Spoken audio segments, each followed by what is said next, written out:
US Senator Joe Manchin noted during an interview at the Capitol on Tuesday that the proposed and, while extremely controversial, $4,500 bonus tax credit for some EVs has now been scrapped. Here are the details.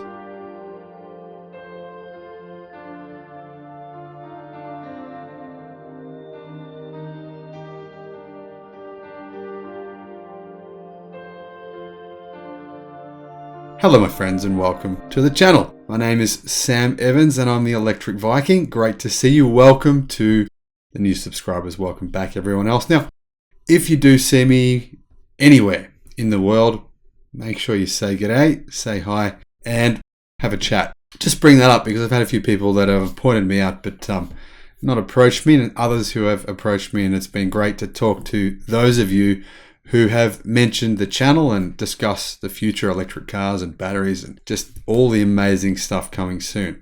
Now, what's going on in the US? Well, as you know, the Biden administration proposed a $4,500 electric vehicle tax credit only for union-made vehicles. So obviously that would exclude automakers such as Rivian, Tesla, and Lucid from being involved with this. So, I mean, a lot of people thought that it was targeting Tesla. I don't think it was targeting Tesla because it targeted everyone who wasn't part of the UAW, basically America's car union. So that $4,500 tax credit that was only going to apply to union-made EVs has been scrapped. Discussions are still ongoing if the 2,000 vehicle cap for the United States EV tax credit should be lifted.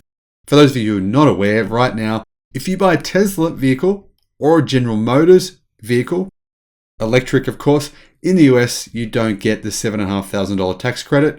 You do though if you buy from other manufacturers. Now, obviously that's going to change soon because the only two manufacturers in the US who have met the 200,000 limit are Tesla and General Motors. But other manufacturers will hit that limit very soon. So very soon, all EVs will pretty much be on par in terms of cost. But right now, it's given a big advantage to other automakers. And I think it's very strange because essentially, the United States government has been giving money to Japan, giving money to even to Europe. And really, there's no other country on the face of the earth that is currently doing this. I mean, General Motors and Tesla, they are obviously the two American brands, and they're the only two brands that are excluded from the tax credit. I've been talking about this for a long time now, and I frankly am just shocked by the American government. I don't care what side of politics you're on, it's irrelevant because both sides of the government haven't extended the tax credits, and it's just excluded General Motors and Tesla. What the hell? I don't know, it baffles me. Anyhow, while widely promoted by its opponents, the bonus $4,500 EV tax credit for union-made electric cars faced a lot of criticism on various fronts. Apart from politicians that opposed it, the proposal was also sternly criticized by car makers like Tesla, Toyota, and Honda, which do not utilize union labor. Now, I couldn't care less what Honda and Toyota have to say. They're irrelevant in this conversation. They could shut the hell up for all I care. However, companies like Tesla, Lucid, Rivian, they to me should have a voice. They are the ones actually trying hard to make this electric vehicle revolution happen. On the other hand, Toyota and Honda, well, they're pretty much doing their best to discourage it. In his recent comments, Manchin noted that the controversial proposal is now dead in the water. It's gone, he said. With the extra $4,500 tax credit, the Biden administration's Build Back Better initiative would have increased consumer tax credits for the purchase of electric cars to as much as $12,500 US, but only if the cars they bought were made by union labor. Without the union-friendly credit, what is left is a proposal to extend the current $7,500 tax credit, as well as a $500 bonus credit for cars whose batteries were produced in the United States. That to me is ideal. I think this is perfect. That's a great idea. If the batteries are made in the US, that's what you need. More than anything, you need to encourage battery manufacturing in the US. That's extremely important. Joe Britton, the head of the Zero Emission Transportation Association, a trade group that represents non-union companies like Tesla and Rivian, described the recent developments in the country's EV tax credit discussions, saying at this point, what we are left with is the base credit. In recent weeks, Joe Manchin has expressed his displeasure at the state of the United States EV tax credit structure today. Due to the system's 200,000 vehicle cap, customers who purchase cars from American companies like Tesla and GM no longer receive a $7,500 tax credit. EVs from foreign automakers, however, are still offered in this incentive. Now, I just read that paragraph right there from Teslarati, and I do not understand. That's the first time I've read that anywhere. That's the first time I've heard of an American politician actually pointing that out. And I've been pointing it out now for more than a year.